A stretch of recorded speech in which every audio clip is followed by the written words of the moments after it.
Olá a todos, eu sou Orleio Cata e, como vocês sabem, a mentora do projeto Pequena Intelectual e a mentora do podcast Cá Entre Nós. Hoje é o nosso segundo dia para o episódio do projeto Cá Entre Nós e nós temos a honra, vocês não estão a entender, é a honra de fazer essa estreia com a nossa reverentíssima presidente. Seja muito bem-vinda, Tara Carla. Tarde, obrigada. Boa noite, talvez, depende de cada um que estiver a ouvir o programa.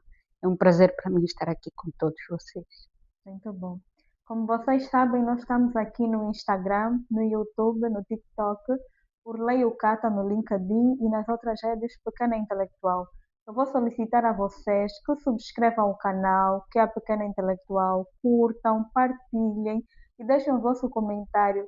E não se esquecem, vocês também podem fazer indicações de algum profissional acadêmico ou até mesmo entidade que vocês gostavam de ter aqui. E para começar, novamente seja muito bem-vinda, doutora Carla. Muito obrigada, Hirley. Nós vamos Obrigada a começar todos. por falar quem é a doutora Carla. Oh, quem eu sou? Uma mulher africana, angolana, natural da província da Quibala, que desde muito cedo teve grandes inquietações com o seu próprio futuro, com os desafios enquanto criança. Portanto, nasci numa fazenda, numa aldeia, na Quibala, e saí da Kibala para outros lugares, para Luanda, de Luanda para o mundo, sempre em busca do conhecimento e da valorização da mulher, de mais espaço de concertação, de elaboração, de produzir resultados para transformar a vida dos jovens. Esse é o meu grande propósito na vida. Por que deixar Kwanza Sul ou melhor Kibala? Sentia que estando lá as oportunidades ou as ferramentas não seriam suficientes para aquilo que seria a capacitação da doutora Carla hoje? Bom, eu saí da Kibala com 8 anos de idade, e numa altura da guerra. Vocês não conheceram esse período. O país viveu desafios muito fortes. Se me perguntasse se eu prefiro viver lá, na fazenda onde eu nasci, ao lado do abacaxi e ao lado de um rio, um lugar de tranquilidade, um lugar de amor ao campo e de possibilidades até de crescimento, um hub de desenvolvimento que eu saiba hoje para o país. Portanto, é só porque o destino levou para outros lugares. Pois é. Onde começou a vida acadêmica da doutora Carla? Bom, eu comecei, portanto, como todos nós, fazendo o ensino primário dividido entre Aquibala, onde comecei, e Luanda. Depois fiz todo o ensino secundário na República de Cuba, portanto, na Ilha da Juventude, onde fui com 11 anos de idade, onde vivi cerca de 12 anos, até terminar a minha licenciatura.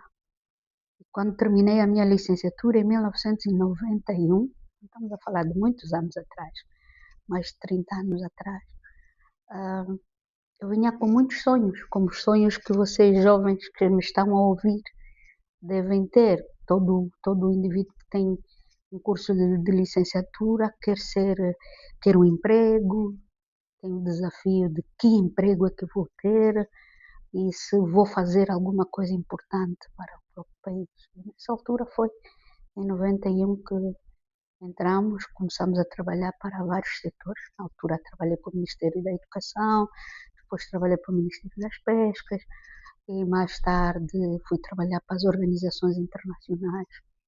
Trabalhei para a Embaixada Americana, para outros organismos, a Unesco, a Unicef, até chegar ao ponto em que cansei de tanto só trabalhar e decidi é preciso apostar mais na formação. Fui fazer um mestrado na Inglaterra e depois fiz um doutoramento também na Inglaterra e assim,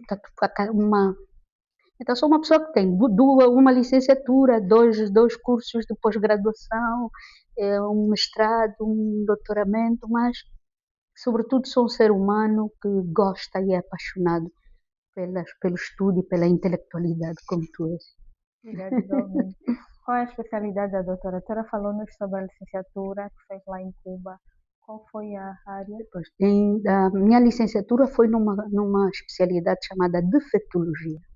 Uau! E todo mundo pergunta, uau, o que é isto? Portanto, é uma ciência que, fundada há muitos anos atrás na Rússia, que estuda os transtornos mentais, transtornos físicos, e na altura, vindo com uma formação assim, trabalhando para o Ministério da Educação, nós abrimos um centro de diagnóstico para crianças com autismo, com transtornos de comportamento, com transtornos mentais, e já fazíamos a capacitação de professores, trabalhávamos com pais e no aconselhamento e tratamento a pessoas com distúrbios de aprendizagem. Até esta licenciatura. O meu mestrado é em políticas públicas, governação e políticas públicas, na Inglaterra, na Universidade de Manchester, e tenho um doutoramento em gestão do ensino superior pela Queen's University em Belfast. Que repertório! É muita bagagem. Não, A doutora Carla falou-nos da área de formação que fez em Cuba, que eu não vou me arriscar aqui a mencionar, mas consegue sentir que nós assim estamos com algum transtorno? Oh, graças a Deus estamos a salvo. consigo ver os transtornos nas pessoas. E penso que todo ser humano tem algum nível de anormalidade e de loucura. Isto Arnold Gwen fala e outros grandes terapeutas. Nós todos temos algum nível de diferença em relação ao outro, mas isto não significa muito, significa que todos temos que assimilar as nossas diferenças e desigualdades, até também do ponto de vista neurológico, neurofuncional, do ponto de vista psiquiátrico, psicológico. Então, eu estudei essa dimensão desde a medicina, né? Desde a perspectiva das ciências médicas e da saúde, e depois entramos muito para o lado da psicologia clínica e da intervenção pedagógica e corretiva para os casos das pessoas com os problemas. Esta é a vertente. Agora, a pergunta está, como é que uma pessoa com esta formação está numa instituição bancária, né? E não só, a doutora Carla foi pulando, foi para esta área de formação, depois foi para uma outra, depois foi para uma outra, Sim. Não estão interligadas. Quando eu terminei a minha formação e depois comecei a trabalhar, em Angola haviam poucos licenciados, haviam poucos quadros nos vários setores da vida do país. Então nós começamos a trabalhar com formação, desenvolvimento de formação, mas depois quando entro para as organizações internacionais e as organizações não governamentais, comecei fundamentalmente a trabalhar. Dizia que, ao regressar, compreendemos que o país precisava de quadros em vários setores. Algumas pessoas colocaram assim o desafio, mas você foi terminar um curso, em vez de estudar medicina ou estudar engenharia, como é que volta? E o meu trajeto permite-me demonstrar que as ciências são multidisciplinares. O mundo hoje precisa tanto do médico, como do bancário, como do contabilista, como de pessoas formadas em ciências sociais. Então, esta divisão, essa percepção que tive no terreno, ao, por exemplo, ir para as aldeias no Ambo, trabalhei muito no Ambo, trabalhei muito no Chico, trabalhei nas províncias do Ige, do Zaire, com populações desmobilizadas da guerra, com crianças que vinham com transtornos e traumas da guerra e que nós tínhamos que fazer a formação dos seus professores ou de pessoal à volta das áreas sociais. Então compreendi que precisamos de aceitar outros novos desafios. E foi assim que, por exemplo, quando pensei em fazer um mestrado, pensei num mestrado como o de governação e políticas públicas, ciência política. Então eu mudo de área, porque pensei que o segredo da transformação da sociedade também passa pelas ciências políticas, ou seja, o político é um decisor, toma conta da educação, também toma conta do bem-estar dos outros. Mas não é só aí. ao voltar e exercer, sobretudo a nível, fui diretora nacional do Instituto de, diretora nacional adjunta para o Instituto Nacional de Avaliação e Acreditação do Ensino Superior, compreendi que, pronto, também a transformação é ensino superior, é gestão. Era preciso formar-me um pouco mais também a esse outro nível. A gente encontra oportunidades na vida e vai se formando. É formal. É isso. Qual é a apreciação que a doutora Carla faz da vida acadêmica hoje e dos tempos da doutora Carla? A doutora Carla consegue sentir que hoje temos mais oportunidades, mais ferramentas e que se tem usado bem, ou que ainda falta mais empenho da nossa parte enquanto acadêmicos? Bom, penso que vocês, a nova geração, têm oportunidades que nós não tivemos há 20 anos atrás, ou 30. Vocês têm a vantagem de ter um mundo com internet, nós na altura não tínhamos. Têm a vantagem de ter um mundo com computadores de alta velocidade, de alta performance. E depois têm agora, muito mais recentemente, a oportunidade de ter a inteligência artificial quase que como uma ferramenta em que se pode ir buscar respostas para as inquietações. Eu sou de uma geração de pessoas que se formou em bibliotecas. Eu dormia, às vezes, até as 2, 3 da manhã na biblioteca para poder ler os livros de neurologia, para poder ir fazer os exames. E não havia como ter um mesmo livro ao telefone. Eles têm um smart telefone que dá tudo isso. Então, qual é a diferença? A diferença é que, por exemplo, éramos uma geração que não ficou preguiçosa. E tínhamos que ir atrás do que houvesse em físico para poder assimilar. É um pouco esta noção. O conhecimento é algo que se trabalha. O conhecimento se adquire por um esforço e dedicação, não pela facilidade. Agora, os instrumentos que temos que facilitam ajudam a se fazermos melhor. Portanto, então, geração jovem, o meu conselho é usem as ferramentas para aprimorar o conhecimento, mas para adquiri-lo de fato, não para saltar etapas. Para poder solucionar os problemas do dia a dia. Do público, da sociedade em que estamos. Então, um país que tem nível de pobreza como o nosso, uma sociedade em que há um nível muito baixo de literacia financeira, literacia digital, usem as ferramentas para ir resolver um problema concreto. Estar a estudar na universidade não é o diploma.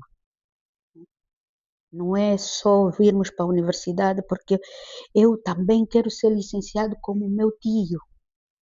Ou porque também quando eu for licenciado já vou ganhar um bocado mais. Não. O diploma é um contrato. É preciso um diploma. Há uma conversa feia que tem rodado pelas redes sociais. Certo. Tem ouvido, né? Muito. Que dizem que o jovem já não precisa estudar.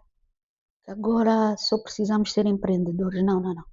Precisamos estudar para saber empreender bem e para resolver problemas da comunidade com base em soluções técnicas, científicas, tecnológicas que vão ajudar a transformar.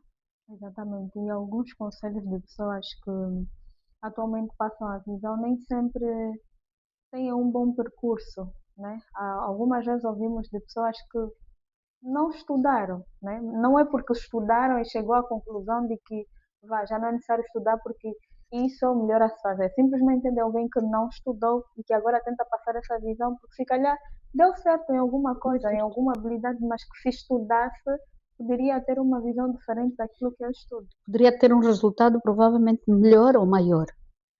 Agora, há pessoas talentosas, há pessoas que nascem, chamamos superdotadas, e ela se teve a inteligência suficiente para sobreviver em certos ambientes e diz, não, eu não estudei, mas hoje sou o homem mais rico do mundo. Creio que mesmo para ser um homem rico, para podermos ser milionários, que é um grande sonho que eu penso que os jovens têm, quase todos, gostaria de desmistificar isso, é preciso trabalhar, preciso um nível de esforço, de empenho pessoal, de análise, de síntese, de busca do contexto, análise do contexto, para poder dar esse salto, para chegar lá. Portanto, não é assim tão fácil dizer, eu acho que é simplista tratar assim. Mas, por outro lado, porque precisamos de aprender para transformar. Mas aprender de facto. E estou a falar de competências, que incluem habilidades técnicas, habilidades comportamentais, chamadas soft skills. Sim. Não se consegue Trabalhar com alguém que tem trabalhar. o hard skill, mas Sim, não às tem o vezes soft tu és skill. muito bom técnico, muito bom em matemática, muito bom em física ou em engenharia, mas enquanto pessoa tens um comportamento inadequado. Então, as tuas atitudes, o teu comportamento em grupo, a tua atitude de respeito às opiniões e à diferença de opiniões determinam, sobretudo agora num mundo mais digital e mais moderno, determinam o teu enquadramento e o teu próprio sucesso, porque já não Exatamente. dependemos só de uma máquina, dependemos de um mundo de operações e de algoritmos necessários para transformar o mundo. Aí também podemos entrar no papel que a família tem, né, doutora? Porque a educação, o caráter da pessoa, do indivíduo é formado diante do seio familiar, o Familiar, meio que ele está inserido. sim. Eu concordo absolutamente. A família tem um peso muito grande, a família que educa. Nós, as escolas, temos o papel de ensinar procedimentos, ensinar técnicas, ensinar conhecimentos. Mas não podemos descartar essa função também da escola, de que é na escola que adquirimos competências comportamentais que em casa não iríamos Não, desenvolver. sim. Por exemplo, a tolerância à falha e ao erro. Em casa nós somos capazes de aprender na relação com os nossos irmãos, do que o irmão mais velho comeu a nossa comida, tirou o nosso, Acho o que isso nosso é universal. universal. Mas na escola nós vamos aprender outra, a tolerar o erro. Quando eu falhei na prova, reprovei, não vou recorrer à cábula como meio, porque sei que, do ponto de vista ético, do ponto de vista de integridade moral, fica mal. Fica mal. Então, também formar o profissional desde essa perspectiva é parte desse tal processo que eu chamo de transformação do aluno, transformação das pessoas pela educação. A doutora falou isso muito bem sobre as vulgarmente cábulas. É atribuído um mérito a pessoas que não são competentes por recorrer a essas práticas.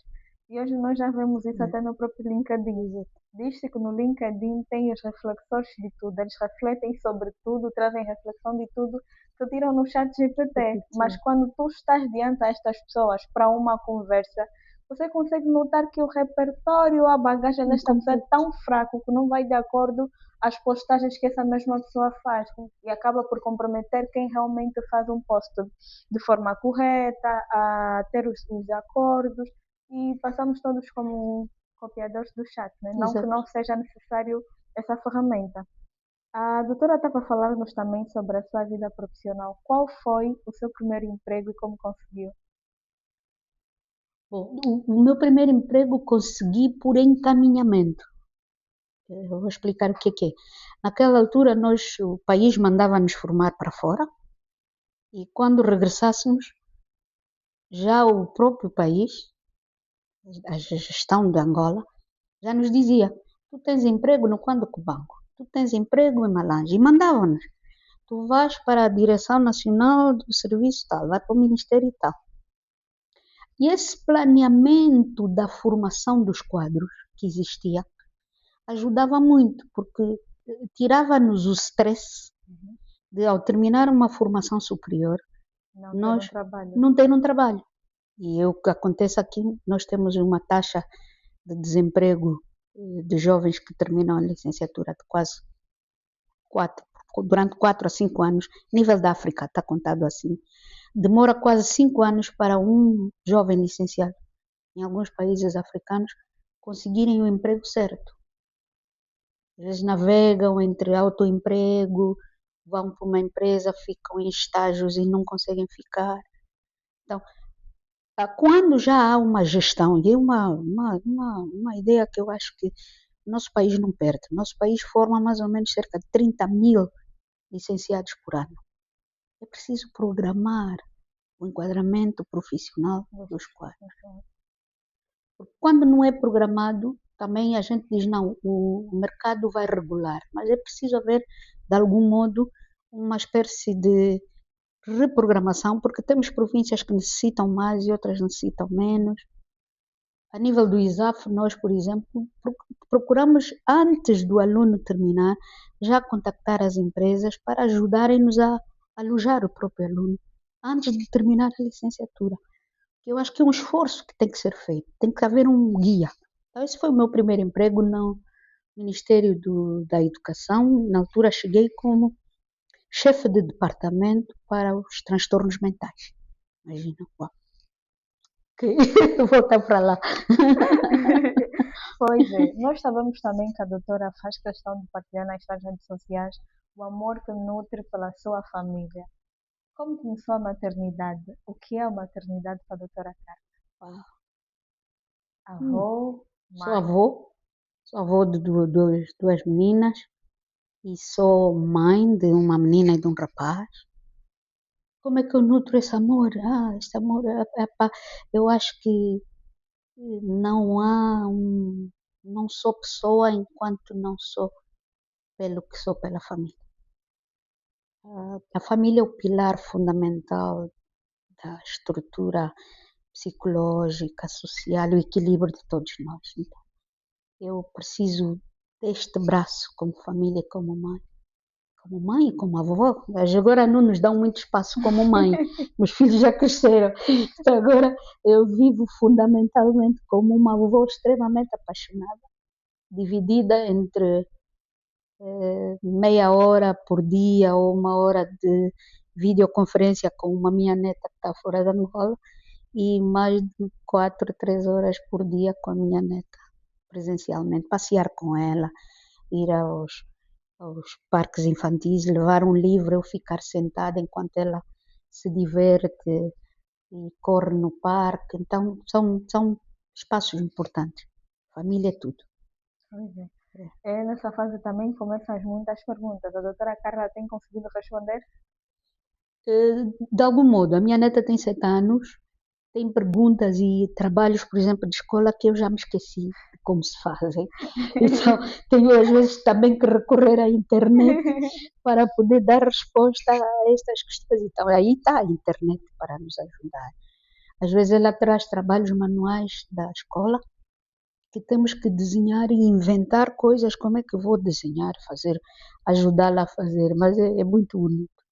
É a parte mais linda da nossa vida enquanto seres humanos, e podermos ter esse espaço de carinho, esse espaço de afeto e de resguardo, ok?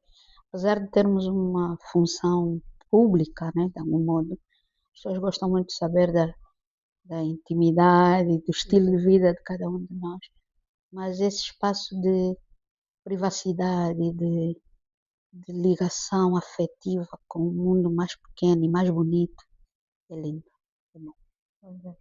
Conciliando estas áreas, doutora Carla, que é a vida pessoal, a vida acadêmica, a profissional, a maternidade, juntando com o ser avô. Quais foram os desafios ou uma situação que aconteceu que marcou a vida da doutora? Muitas. Lá, não lembro agora assim de alguma muito pontual, mas talvez quando tive a primeira filha era como conciliar a maternidade com o lado profissional. E eu na altura trabalhava em Cacoaco, no Centro de Formação de Pesca, e dava aulas no ISCED. Tinha que conduzir horas para vir para Luanda, saindo de Cacoaco para vir dar aulas, depois voltar ao centro de formação, dar as minhas aulas também lá e trabalhar na gestão do centro. E era muito complicado, porque a filha estava há muitas horas longe de mim. E isto acontecer quando A gente tem que fazer isso depois dos 3 meses, já perdeu a licença maternidade, é muito complicado.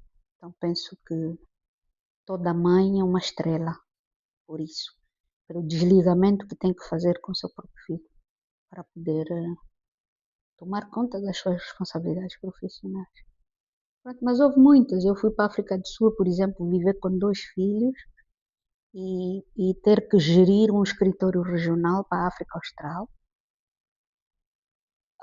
num mundo sul-africano, e de colegas de várias nacionalidades. Acho que no nosso escritório havíamos quase 8 diferentes nacionalidades.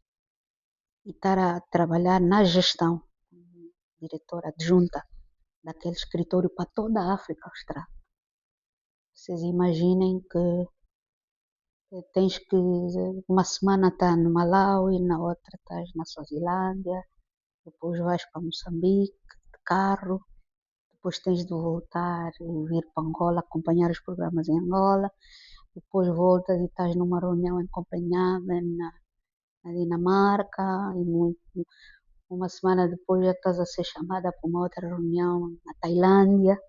Então, são períodos em que tive uma exposição internacional muito grande, aprendi a crescer enquanto profissional dessa outra dimensão mais regional, mais estratégica, mais fundamental para compreender fenômenos do desenvolvimento do mundo. E pronto, assim foi. E assimila-se, a gente cresce, a gente aprende. O prêmio que teve da categoria Paz e Desenvolvimento, sendo condecorada pelo Presidente da República, e o outro prêmio que foi das 100 mulheres mais influentes. Uau. Eu penso que 2025 foi um ano muito interessante para mim, muito bom por esses 2 prêmios. Primeiro foi o reconhecimento por estar entre as 100 mulheres mais influentes e na categoria de influência, impacto e liderança. Creio que contou muito para a atribuição deste prémio o trabalho que faço como presidente do Instituto de Administração e Finanças e a possibilidade de dialogar com uma geração fervorosa, guerrilheira, inteligente, talentosa e poder fazer parte significativa da vida deles diariamente na gestão desta nossa instituição de ensino superior. Significou muito para mim. Meses depois, sou muito surpreendida quando recebi mais ao fim do ano o prémio por Sua Excelência Presidente, quando recebemos a condecoração pelo Presidente Gonçalves Lourenço, que nos dá assim uma satisfação, é um reconhecimento e como todos os reconhecimentos nos enchem de orgulho. Eu costumo dizer é preciso ter orgulho, mas não vaidade. Nenhum dos títulos, nenhuma das coisas que já fiz na vida me enche de vaidade. Sou uma pessoa essencialmente que luta pela humildade científica, humildade acadêmica, um posicionamento de pessoa que me permita reconhecer que sim, fiz alguma coisa, mas ainda não fiz tudo.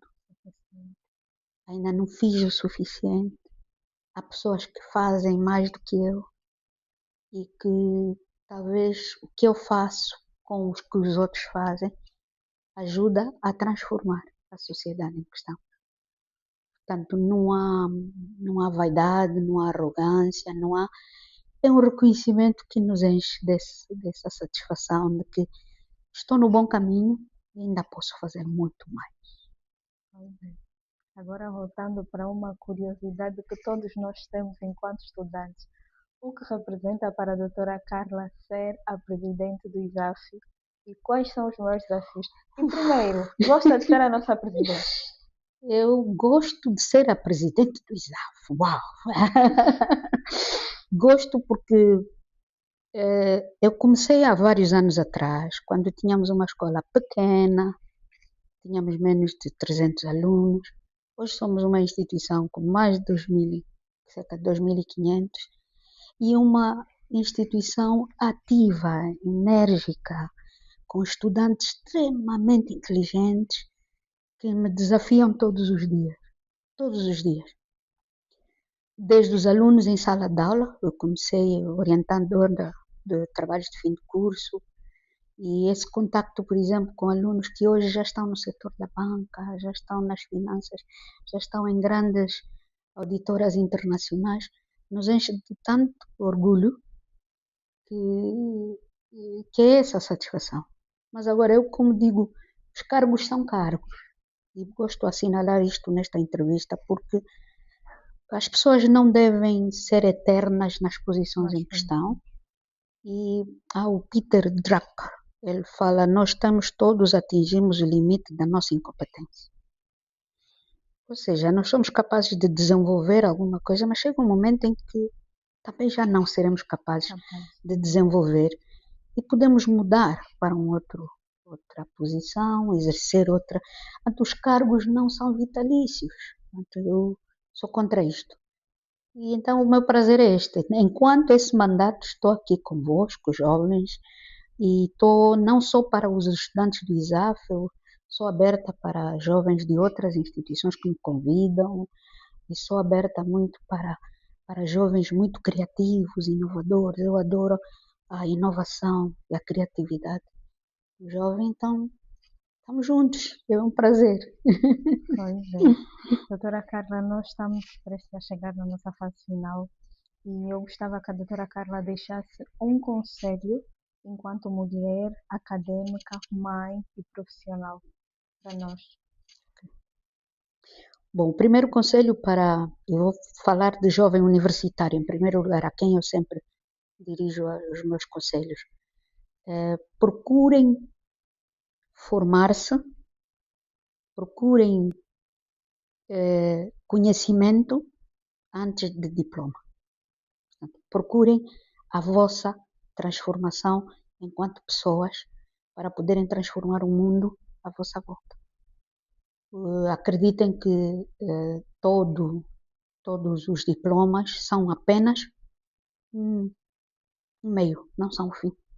O fim maior que devemos procurar é a capacidade, a capacitação que me habilite a ser um profissional de excelência, um profissional integralmente capaz, do ponto de vista técnico, do ponto de vista comportamental, do ponto de vista social, um homem com criatividade suficiente, um cidadão que ama o seu país, que ama a sua terra. Como estou a falar para jovens, o meu segundo conselho é este, ou seja, parem de navegar à busca de respostas muito longe. Às vezes as respostas às vossas inquietações estão mesmo a 1 centímetro de ti. Então, às vezes sonhamos que o futuro está fora. O futuro está em ti, jovem. Está na tua capacidade de descobrires que há muito mais talento do que aquilo que você usa. O teu cérebro talvez só está a ser usado ainda a 10%. Use-o a 80% ou a 100%. Não vamos conseguir chegar lá, ninguém conseguiu, nem os mais superdotados, mas faça essa caminhada interior de autocuidado, de autoestudo, autocapacitação, autovalorização de ti mesmo, de respeito ao mais velho, do respeito ao próximo. E falo do respeito ao mais velho porque às vezes vocês encontram obstáculos na vida profissional. Esses mais velhos só querem ocupar, não. Há um processo que o levou lá. Também o teu é um processo. Terceiro, a vida é um processo. Os meios não justificam os fins. Chega. Corta só e vamos para um sonho. Um sonho. Pirâmides do Egito. Voltar às pirâmides do Egito. Já fui, quero voltar. Convida-me, por favor. Vamos lá. Vamos juntas. Um medo. Um medo. O medo de morrer. Ultimamente penso que temos estado a ser invadidos por muitas notícias, ou de amigos, ou de pessoas próximas, com algumas situações mais. Então eu penso que a morte é um desafio tão grande quanto a vida. E quando se tem a idade que já tenho, quase a chegar aos 60, aos 58 anos que tenho, sem medo de revelar, anda, aos 58 anos, a gente já tem inquietações com o sentido da própria vida. O que é que estou a fazer e o que é que faço com o meu corpo, com a minha vida, a minha alimentação, cuidado com exercício físico, caminhar, etc. Essas coisas. Esse é o meu medo. Morte. Morte prematura, né? Não é qualquer morte. Morte. Uma frase diária. Frase diária que eu uso. Seja o CEO da sua vida. Seja o dono, o senhor, o ator, o sujeito transformador da própria vida. Doutora Carla, muito obrigada por esses minutos. Yeah. Foram tempos de muita aprendizagem. Como eu costumo sempre a dizer, o pequeno intelectual surgiu do interesse de aprender, ser humilde para aprender e ser resiliente para ensinar. E compreender que nada sabemos e isso leva-nos a horizontes maiores. Muito obrigada. Para você que está a nos assistir, não se esqueça de subscrever o nosso canal no YouTube, seguir a nossa conta no Instagram, Pequena Intelectual, no TikTok também, curtir, compartilhar e deixar aqui quais são os próximos convidados para os nossos episódios. Até já! Bonito.